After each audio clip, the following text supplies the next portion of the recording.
So, good morning, dear friends, and welcome to the main object big book study of Alcoholics Anonymous. To help us get started, I've asked our friend Diane to read the AA preamble for us.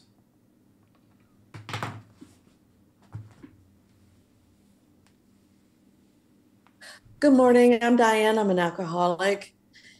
The AA Preamble. Alcoholics Anonymous is a fellowship of people who share their experience, strength, and hope with each other that they may solve their common problem and help others to recover from alcoholism.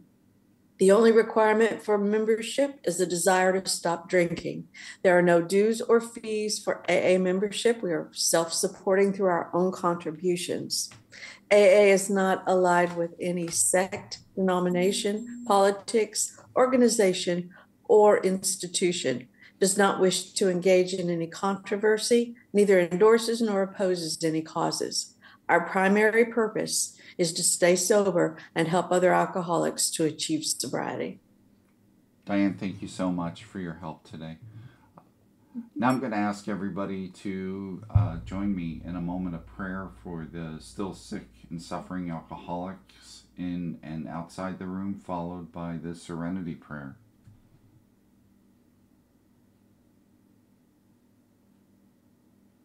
God, grant me the serenity to accept the things I cannot change, the courage to change the things I can, and the wisdom to know the difference.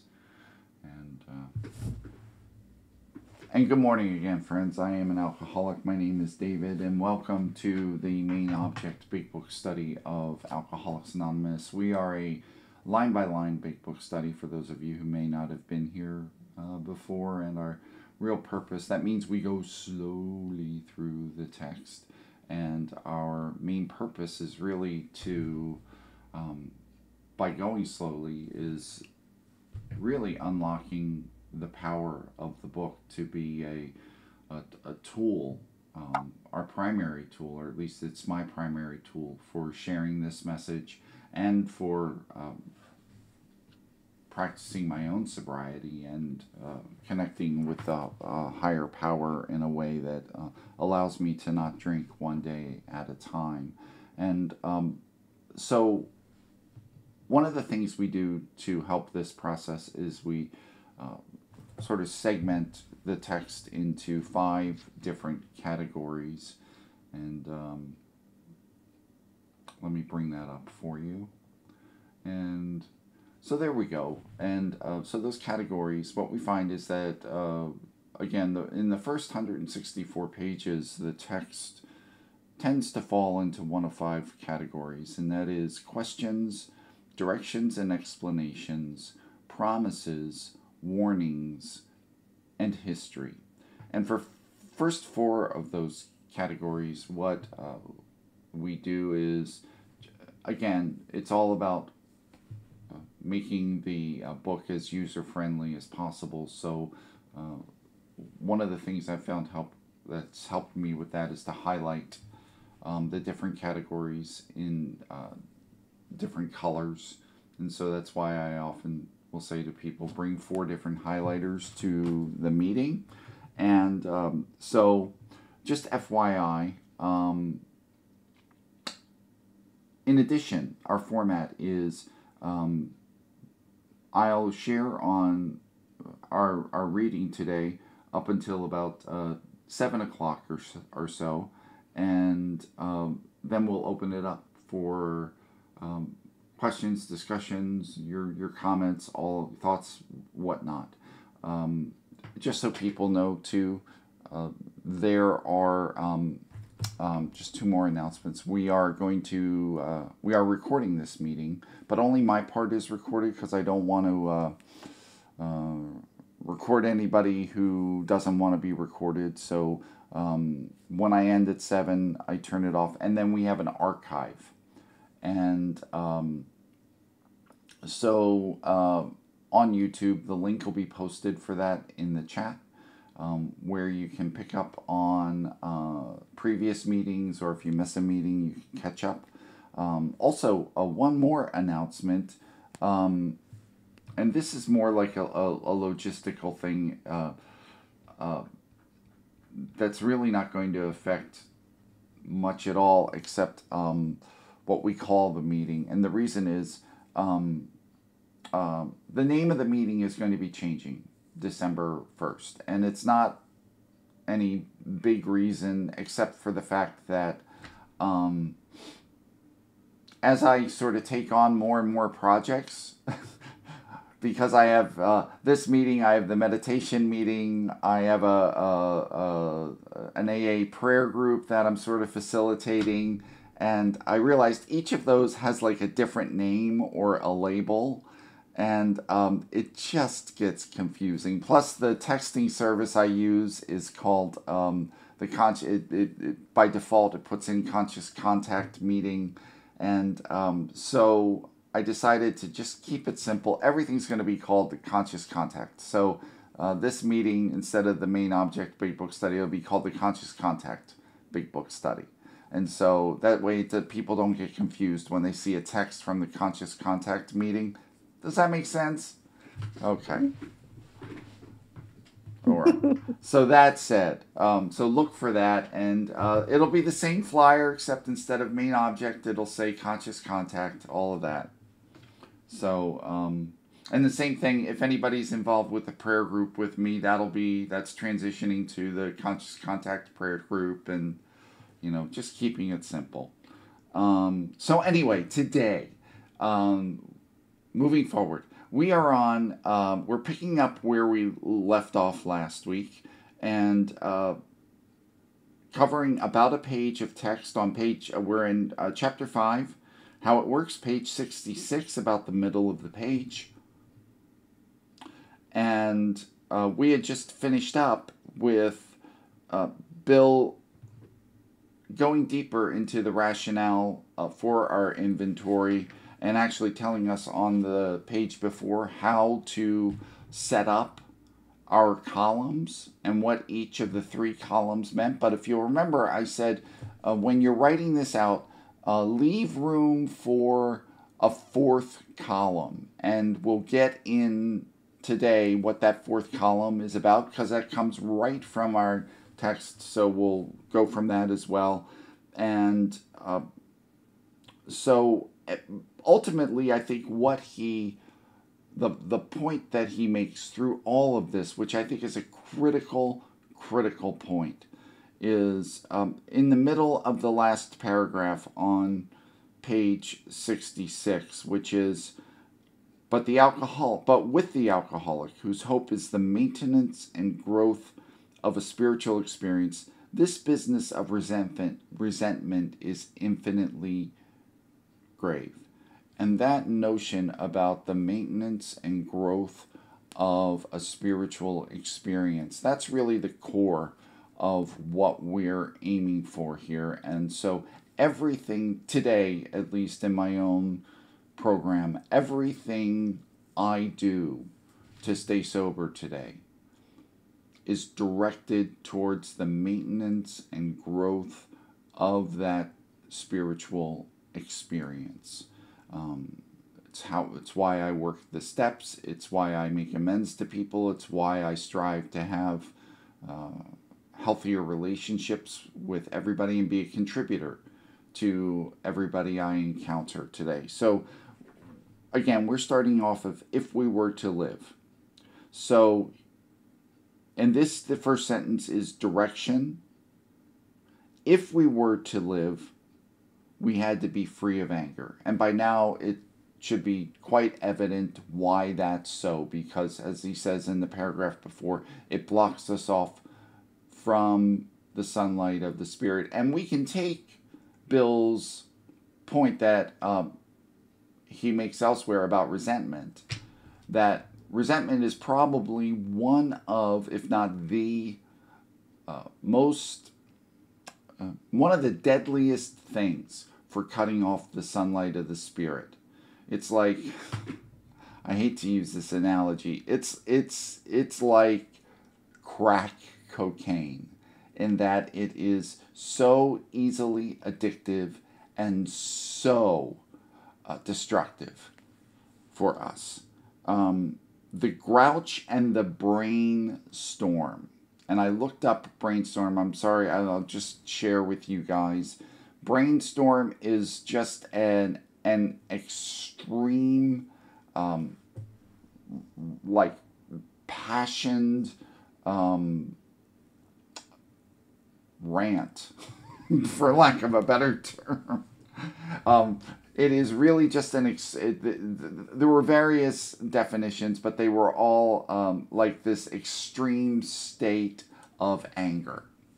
So the Grouch and the Brainstorm were not for us. They may be the dubious, and dubious means doubtful. Dubious luxury of normal men.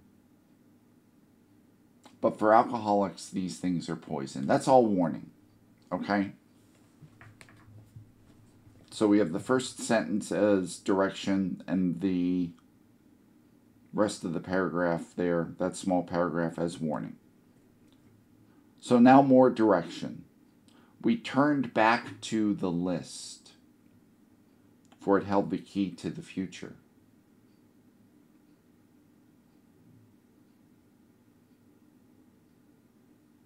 And why does Bill say that? Why does Bill say it held the key to the future? Because once we start to get free of our resentments, or if you want, our frustrations, our hurts,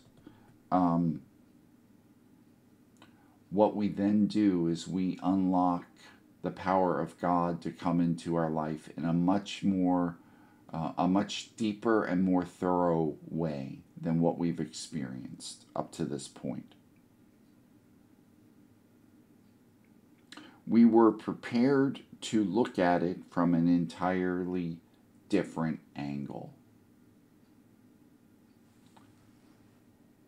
So my question then becomes, and that's direction as well, as is the following sentence. We began to see that the world and its people really dominated us. Now, this, of course, is direction for the person doing their fourth step. But I think it's also good direction for the sponsor helping somebody through the fourth step, in terms of maybe as a sponsor, and believe me, I've had sponsors do this, is sometimes I'm not always connecting the dots. And at times I've had sponsors help me connect the dots in a way that keeps me in line with the principles of our program. Didn't mean I was looking for a drink or I was consciously being defiant. As people who know me will attest, I'm sometimes slow on the uptake. And so I've appreciated the help I've gotten on that over the years. So, but the other point that I think he's making here is that there is something really important and I'll say magical that happens when we step back and look at the totality of our resentments on paper. Because when I'm thinking about them, this is why the notion of a verbal fourth and fifth step is I think problematic. Because when I'm sharing things verbally, I'm really just in the emotion of that particular instant or incident or whatever I'm sharing. But when I put it on paper, what I see is the key thing I'm unable to see when I'm in something, and that is the pattern, the underlying pattern. When I did my first, fourth, and fifth step, what I saw was I had dozens of pages of the exact same resentment lived out time and time and time again. And I really started to see how powerless I was over this. So we began to see that the world and its people really dominated us. And then this next sentence is a warning. In that state, the wrongdoing of others, fancied or real, had power to actually kill. Now, that doesn't mean that your actions towards me are going to kill me. What it means is how I react to your actions to me set in motion chains of circumstance that will lead me to, in some way, kill myself and definitely kill my spiritual connection. And now we have some questions. How could we escape? We saw these resentments must be mastered, but how? Both those sentences are questions, so they're in orange, and then we end up, we close the paragraph with a warning. We could not wish them away any more than alcohol. Now think about this, folks. Because for years, there were resentments that I rationalized away. Or what I would do was I would do, rather than work the steps on them, I would work like the mental version of the steps. And for me, the mental version of the steps didn't involve a sponsor. It didn't involve pen and paper. It involved thinking about the resentment and thinking, well, if I work the fourth step, here's what I would realize about that. And here's what I would see. And here's what I would do. So I'll just do it automatically. You know, it was like step autopilot. Except without any real kind of autopilot. So, or I would just say, well, I'm not going to let it bother me. Any kind of rationalizing. And what I need, the only way I could be free of alcohol was through action. And the only way I can be free of resentment is through action. So this was our course. And these two lines are direction, as is actually this entire paragraph, even onto the next page. This was our course. We realized that the people who had wronged us were perhaps spiritually sick. Though we did not like their symptoms and the way these disturbed us, they, like ourselves, were sick too.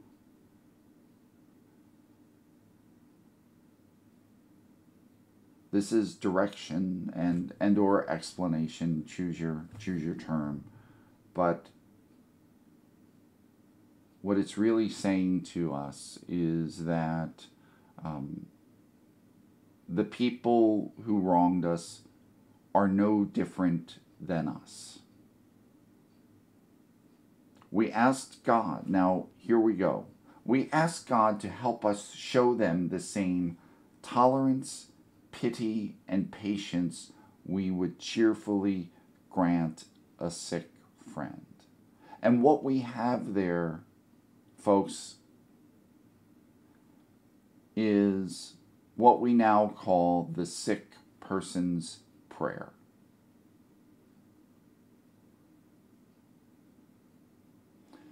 And what I find is that the hardest part of the sick person's prayer, and for me, it just means that I take these words and some of the words in the following sentences and I turn them into a prayer. Dear God, please help me show the same tolerance, pity, and patience to this person that I would cheerfully grant a sick friend. Now, I have said those words, but the real challenge is sitting with the prayer in order to mean those words and desire that. And that's where the real spiritual work. It's not a hocus pocus. It's not like a Harry Potter incantation. If we just say it through gritted teeth, it's going to have little impact. It's about creating an opening in our heart. And the only thing that's hard about that is the desire. So and again, as I said, this is all direction. When a person offended, we said to ourselves, this is a sick man. How can I be helpful to him? God, save me from being angry. Thy will be done. And perhaps the biggest shift for me is with that last sentence, thy will be done. Because I will tell you, I said the sick person's prayer for years, certain that thy will be done meant they will start acting right. Because clearly, if you are offending me, you are clearly out of alignment with God's will. You are clearly disrupting the intended order of the universe. But what I understand and know today is thy will be done means transform what is in my heart.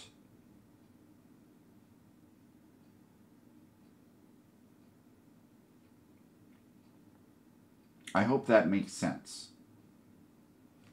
And now the next 3 sentences in the next paragraph are warning. We avoid retaliation or argument. We wouldn't treat sick people that way. If we do, we destroy our chance to be helpful. And here, I think, is one of the key directions in terms of resentments and anger is what Bill is pointing out is our ultimate goal. Our ultimate goal is not to be free of the anger. Now hold it. Stay with me. Being free of anger is a given, but it is only a step along the way, because our ultimate goal is to be helpful to the person in question.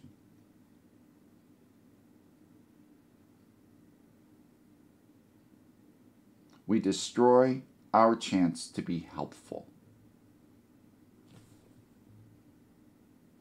And then we have what I consider, you could consider this direction, I consider it a promise or a reward.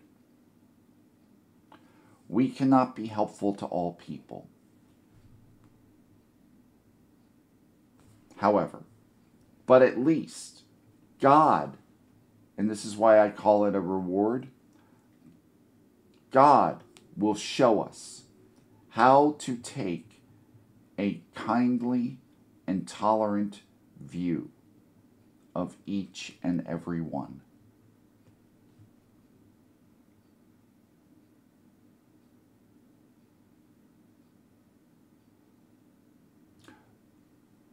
So there may be some people. What, in a sense, he's talking about, he's almost starting to look ahead to the amends steps. And he's saying, in some cases, we can't be helpful to this person. And they may be deceased. There may be other issues involved. You name it. I think, from my perspective, the greatest challenge I had with that was deferring to somebody else's judgment about all those things rather than my own. Meaning, quite frankly, allowing a sponsor to direct me in how it was best to go about responding to those people who I had once or may currently have resentments towards. And with that, we're actually